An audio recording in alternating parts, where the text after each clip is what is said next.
Hello everyone, जैसा कि हम आप सभी लोगों का अपने यूट्यूब चैनल अमन प्रयास जीके जीएस पर स्वागत करते हैं। तो आज जैसा कि आप सभी को पता है कि आप लोगों का एग्ज़ाम चल रहा है एसएससी जेई का, जो कि 14 नवंबर से लेकर के 16 नवंबर तक आपका एग्ज़ाम होना है। तो आज है आपका 15 नवंबर और 15 नवंबर का फर्स्ट शिफ्ट का एग्ज़ाम आपका ख़त्म हो गया है।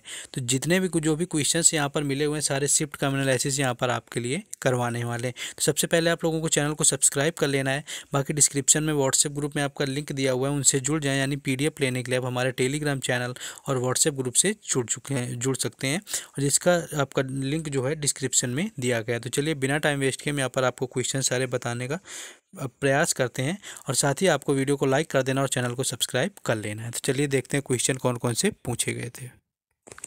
पहला क्वेश्चन ये आपका आया हुआ था कि मेगास्थनीज किस शासक के दरबार में आया हुआ था। तो मेगास्थनीज की बात करें तो मेगास्थनीज आपका 304 ईसा पूर्व से 299 ईसा पूर्व तक रहा हुआ था, जो कि आपका यूनान का एक राजदूत था जो चंद्रगुप्त मौर्य के दरबार में आया हुआ था। तो यहाँ पर हम बात करें तो चंद्रगुप्त मौर्य आपका राइट आंसर हो जाएगा, यानी मेगास्थनीज जो था चंद्रगुप्त मौर्य के दरबार में आया हुआ था।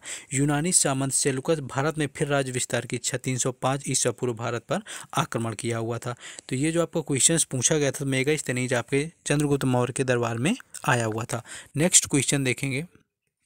नेक्स्ट क्वेश्चन आपका पूछा गया था कि संविधान का अनुच्छेद 224 किससे संबंधित है, यानी भारतीय संविधान का जो हमारा अनुच्छेद 224 है वो किससे संबंधित है। तो अनुच्छेद 224 है आपका तदर्थ न्यायाधीशों की नियुक्ति से संबंधित होता है, यानी किसी राज्य के उच्च न्यायालय या मुख्य न्यायाधीश राष्ट्रपति की पूर्व सहमति से किसी व्यक्ति जो उस उच्च न्यायालय या किसी अन्य उच्च न्यायालय में न्यायाधीश का पद धारण कर चुका है से उस राज्य के उच्च न्यायालय के न्यायाधीश के रूप में कार्य करने का अनुरोध कर सकेगा। तो अनुच्छेद जो आपका 224 है यहाँ पर आपका न्यायाधीशों की नियुक्ति से संबंधित होता है। तो आपका न्यायाधीशों की नियुक्ति यहाँ पर बिल्कुल राइट आंसर हो जाएगा, जो कि आपके संविधान का अनुच्छेद 224 है। चलिए नेक्स्ट क्वेश्चन देखते हैं।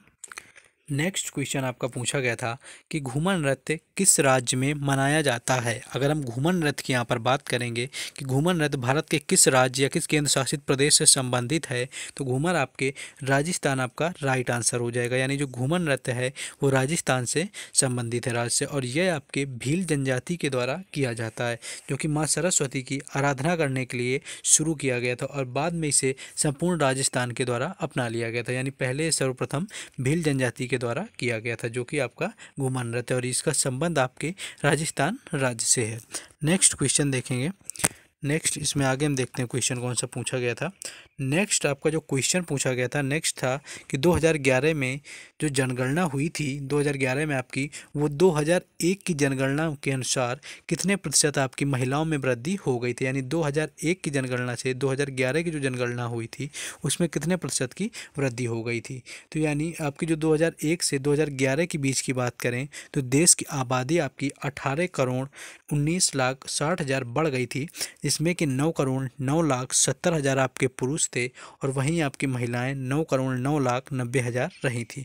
तो पुरुषों की अगर बात करें तो पुरुषों की आपकी 10 की जो वृद्धि थी वो आपकी 17.1% रही थी, और वहीं आपकी जो महिलाओं की वृद्धि थी वह 18.3% रही हुई थी। तो ये आपका राइट आंसर हो जाएगा, जो कि पूछा गया था।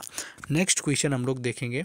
नेक्स्ट आपका क्वेश्चन पूछा गया था कि उपाधियों का अंत कौन सा अनुच्छेद करता है, यानी हमारे भारतीय संविधान का कौन सा अनुच्छेद है जिसके द्वारा सभी तरह की उपाधियों का अंत कर दिया जाता है।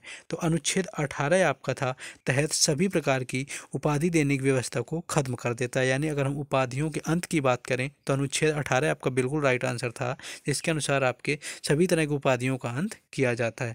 साथ ही अगर अनुच्छेद 17 की बात कर लें तो आपके अस्पृश्यता का अंत अनुच्छेद 17 के अनुसार किया जाता है। और एक क्वेश्चन शायद इस तरह से पूछा गया था कि अनुच्छेद हमारा 21 किससे संबंधित है। तो अनुच्छेद 21 हमारे शिक्षा के अधिकार से संबंधित है, जो कि 86वें संविधान संशोधन में जोड़ा गया था। ठीक है, तो 2002 में आया हुआ था, जिससे कि 6 से 14 वर्ष के आयु के जो बच्चे हैं उनका आपका जो होते हैं बच्चे, उनकी शिक्षा का अधिकार दिया गया है।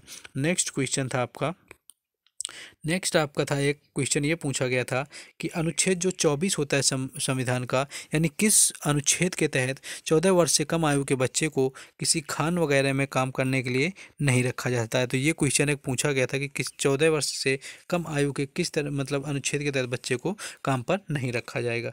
तो आपका अनुच्छेद 14 था, सॉरी 24 था, जिसके अनुसार कारखानों आदि में बालकों का नहीं रखा जा सकेगा, यानी नियोजन का प्रतिषेध होगा। 14 वर्ष से कम आयु के किसी बालक को किसी कारखाने या खान में काम करने के लिए नियोजित नहीं किया जाएगा, या अन्य किसी संकट समय में नहीं किया जाएगा। तो दोस्तों ये था आज का एनालिसिस। आप लोगों का ज़्यादा क्वेश्चन नहीं मिल पाए, आप लोगों का एग्जाम था, तो आपको कमेंट करके बताना है और चैनल को जरूर सब्सक्राइब करके जाना है, क्योंकि आप लोगों की सपोर्ट से हम यहाँ पर पहुँचे और आपको हर तरह का एनालिसिस हर सिचुएशन में करवाया जाता है। तो सपोर्ट के लिए आप चैनल को सब्सक्राइब जरूर कर दें, वीडियो को लाइक कर दें। बाकी आपको सेकेंड शिफ्ट में हर क्वेश्चन का एनालिसिस करवाया जाएगा। जय हिंद।